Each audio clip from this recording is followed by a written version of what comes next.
Architect Carl Elefante famously said that the greenest building is the one that's already built. I would amend that to say that it's the one that's already been built and lightly remodeled to improve its energy standards. Hey there! Welcome back to Mid-Mod Remodel. This is the show about updating MCM homes, helping you match a mid-century home to your modern life.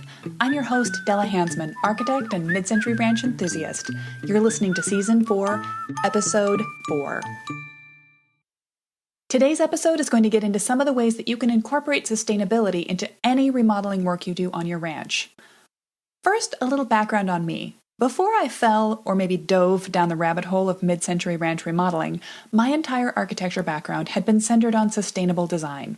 I chose to go to architecture school to study ways to make residential buildings more green. And my first job out of school was for a small Wisconsin firm that specialized in timber frame homes, often made with straw bale walls or sod roofs. My parents' house, Underhill, which I designed for them about 6 years ago, is a perfect example of this work. I'll link to a spot where you can see it on my website in the show notes if you're curious. So today, I'm going to talk about how you can make your ranch remodel more sustainable. I want to take a moment to congratulate you on the idea that simply by remodeling a ranch, you've made a sustainable choice. Don't believe me? The next thing I'll talk about will be a short précis of why remodeling can be and often is greener than any new building. But before we go any further, you can find the show notes for today's episode at midmod-midwest.com/404. If you go there, you'll find links not only to cool pictures of my parents' very green house, but also a blog post which lays out most of the content I'm going to reiterate here today.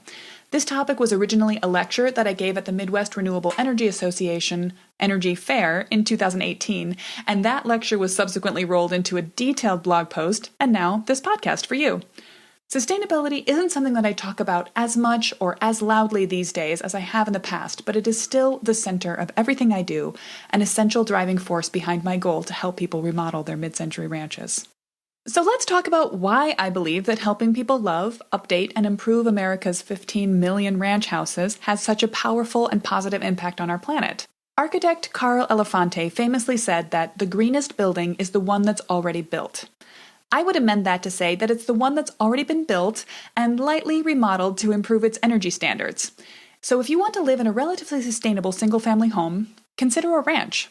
Mid-century homes, while they may need some updating and new green features, are actually already way closer to the mark on an ideal, sustainable size of house.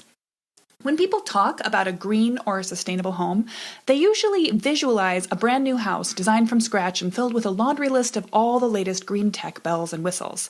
But sustainability is about more than green building materials. It's also about the kind of lifestyle that your home allows you to live. So, one of the things that's green about ranches is where they are. Livable locations. The ranch neighborhoods of the mid-century were some of the first widespread suburban development in the US, and as such, they're not as amazingly green as they are to some urban neighborhoods. But when you compare them by lot size, location, and locally accessible amenities and services to a contemporary development, they look very good. In general, a mid-century ranch will be in a great location, allowing its occupants to live a more walkable or bikeable, locally networked lifestyle. And that's one of the reasons they're still so popular. A recent Washington Post article on how homes are turning over from retired boomers to millennial first-time homebuyers says aging boomers are hanging on to their houses longer because they're close to libraries, schools, medical centers, and other necessary resources. The second reason that ranch remodels are green is that remodeling any home protects undeveloped land.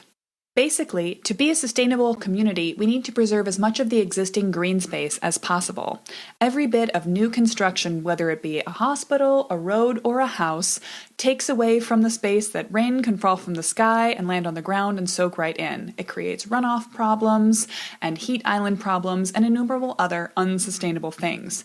So once you've committed to remodeling rather than building new, you are already on the right path. But once you've made that commitment, you can still do more or less to protect the undeveloped green space around you. Every little bit helps. So try to avoid adding to the impermeable surfaces of the world by remodeling within your existing building footprint when possible. Consider this before building new or before expanding with additions beyond your current boundaries. Look around the house for unused space you already have. As a bonus, these spaces will be the low-hanging fruit in any remodel in terms of speed, difficulty, return on investment, and baseline cost. The third reason remodeling is greener than building new is that it requires and wastes fewer materials. You can choose to change anything while you're remodeling, but you don't necessarily need to choose to change it. With any remodel, you keep a lot of the building intact, and that means that some of your work is completed before you begin. With the structure, the roof, the walls, the floor in place, you can also ignore any part of the house that works fine right now. You choose your focus. Keep it entirely cosmetic, or gut the building. The choice is yours. Professionals on the clock will gut a space as quickly as possible to keep the costs down. They often demolish more than is strictly necessary to do that because it makes their workflow more efficient. If you make reducing waste a priority, you can ask and pay to have demo done more carefully. You can make sure that demolition is done as mindfully as possible in a DIY process. It's hard to screw up. You're just taking things apart. So save a little money and get to know your own home and have the satisfaction of knowing exactly where your construction waste ends up by removing it from the house yourself and donating it to an organization like Restore. One way or another, though, remodeling is going to use less materials and waste less of them than building a new house from scratch.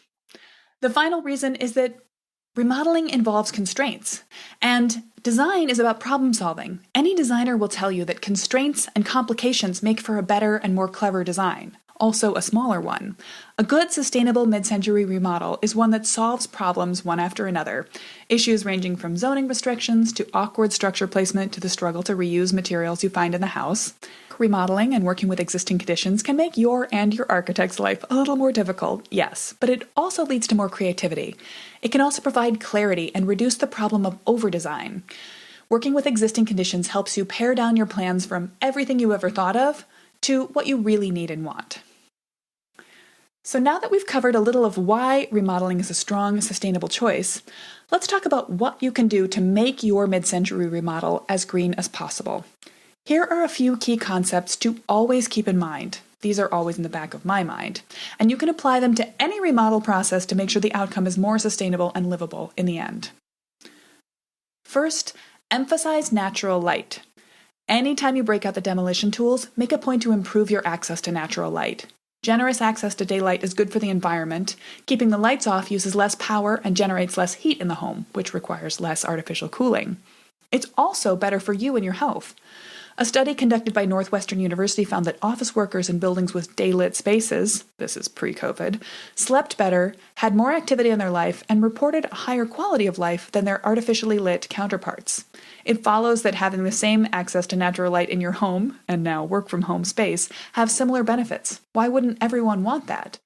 So when you're modifying your house, think about cutting some holes in the envelope, the walls, the roof, or even the foundation, and adding or expanding windows. Don't be afraid that cutting into your envelope will seem extreme. You can do this in the basement foundation to add escape windows, or you can cut skylights in. The stigma against cutting up the roof is really due to shoddy products and thoughtless installations in the past. Be brave and let the light shine in. In a well-designed building, you should need very little artificial light between the hours of sunup and sundown. We'll get to this next, but if you have concerns about solar gain, overheating, you can never go wrong by adding east and north-facing windows. All right, let's talk about passive solar. Don't let yourself think about existing walls as unchangeable or hyper-focus your attention on only the surfaces. The biggest bang for your design buck will always come in changes to the layout. So you can mindfully open the kitchen to the living room, or you can take the opportunity to address tight corners, inadequate kitchen storage, not enough privacy for bedrooms. But this is also a place to think about sustainable changes. Always focus on layout changes that will improve your relationship to the sun. In order to take advantage of solar heat gain, warming the house with the sun, you want to allow sunlight to enter the house strategically and then direct that sunlight towards heat-absorbent thermal mass. Think a stone wall of a fireplace or a concrete floor with a stone, tile, or slate surface over it. Something that can absorb heat and hang on to it. On the other hand, for passive cooling, you want to block sunlight from entering the house at certain times or seasons and take advantage of stack effect air circulation, which lets air come in lower in the house and leave the house higher to create an artificial breeze through the fact that heat rises. In both cases, you need adequate or above average insulation to extend that heating or cooling effect that you collect under favorable times of day through the 24-hour day cycle. So start by just assessing your solar gain situation. When are the hot and cool times of day and year in your home, and where does the sun hit your house at those times? When does direct sunlight shine into or hit the outside walls of your house? Make a note, and then start making a few small changes here and there. This can dramatically change your energy bill and the comfort you feel in your home, and your impact on the world around you. You can also rethink what your concept of thermal comfort really is. There's a beautiful little book called Thermal Delight in Architecture, which was written by Lisa Heschong in 1979. In it, she says, there is an underlying assumption that the best thermal environment never needs to be noticed, and that once an objectively, quote, comfortable, unquote, thermal environment has been provided, all of our thermal needs have been met. The use of our extremely sophisticated environmental control systems is directed to this end, to produce standardized comfort zone conditions. But standardized, unvaryingly conditioned air doesn't nurture the human soul or enlighten our experience any more than getting all of our nutrition from an IV drip. You want your house to be comfortable, not perfect. Whether you're making cosmetic changes or deeper layout updates, a sustainable mid-century remodel is a perfect opportunity to improve the thermal envelope of your home. That means anytime you're changing a space, getting into the walls, you're adding insulation. Spray foam into disturbed wall cavities, add cellulose or batt insulation to your attic, seal around the basement and rim joist, choose windows with multiple insulating layers and the best possible air seal. Each small improvement you make lets you more efficiently control your interior climate. Here's a concept that I can't reiterate enough. Small is beautiful. Your dream house, your mid-century remodel is about you, so prioritize what will be really important to you, and only you can determine what parts of the proposed remodel are really necessary. It might sound like what I just said was reach for the stars and stuff everything you've ever saved on Pinterest into your remodel. No, what I said was prioritize what's really important to you. One of my guiding philosophies comes from the book Small is Beautiful, Economics as If People Mattered, written by E.F. Schumacher. In it, he asks us to stop assuming that a man who consumes more is better off than a man who consumes less. Man being here, human. As you make choices about your sustainable remodel, remember this. Any individual material, appliance, or layout decision is less important than the effect they will have on your experience of the space when it's complete. So don't let a contractor, a realtor, or home goods showroom salesperson, or me, your designer, talk you into something that you don't need. That said, don't be afraid to be extravagant with yourself in the areas that really matter to you. This is also a time that I circle back to Sarah Susanka's not-so-big house concept. Again, I'll link to her whole oeuvre in the show notes. But she proposes that by keeping the square footage of your new or remodeled house small, you'll have more resources to expend on quality finishing and furnishing, the things that you really care about. This is something that you'll appreciate in the long run, more than extra square feet of floor, walls, and ceilings to keep clean.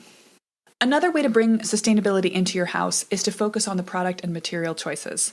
You can really make an impact on your overall energy footprint just by choosing one product over another, and not even necessarily a more expensive product over another.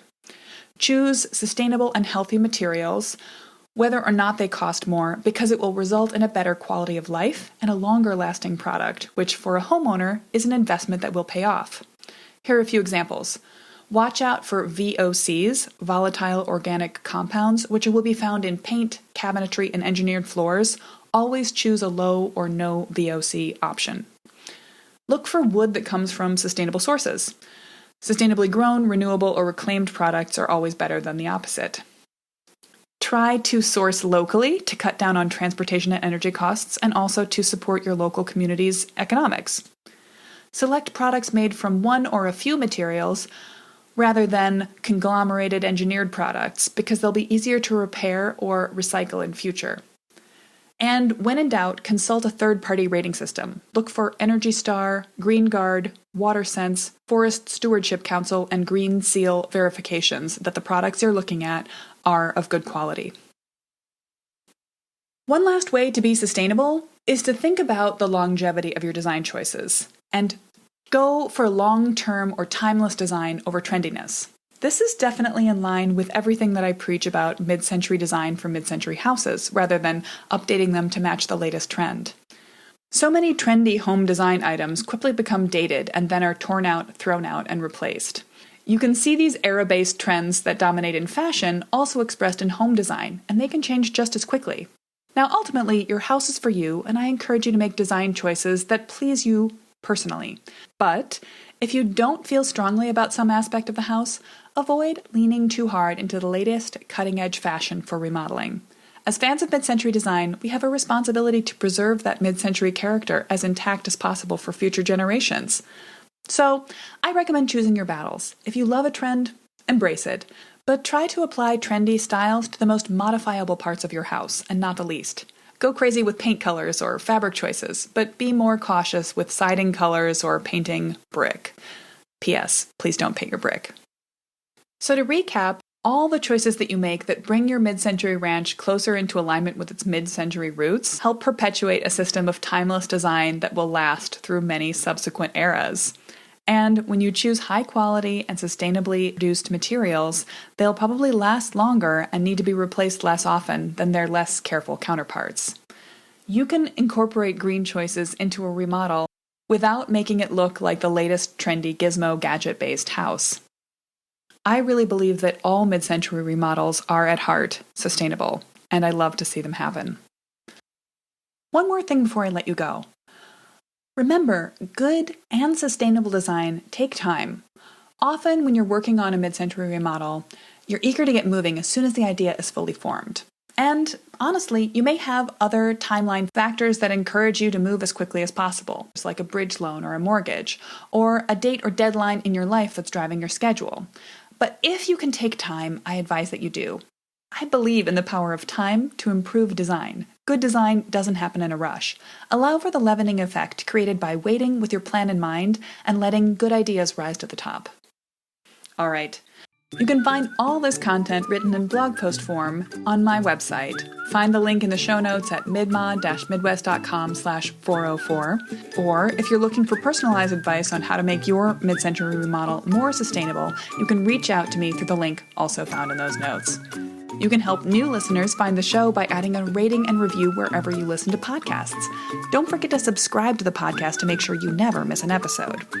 That's all for now, Mid-Mod Remodelers. I hope you feel like your remodel is going to be as green as possible. I'll have more advice next week on how to plan the best remodel for your ranch. See you then.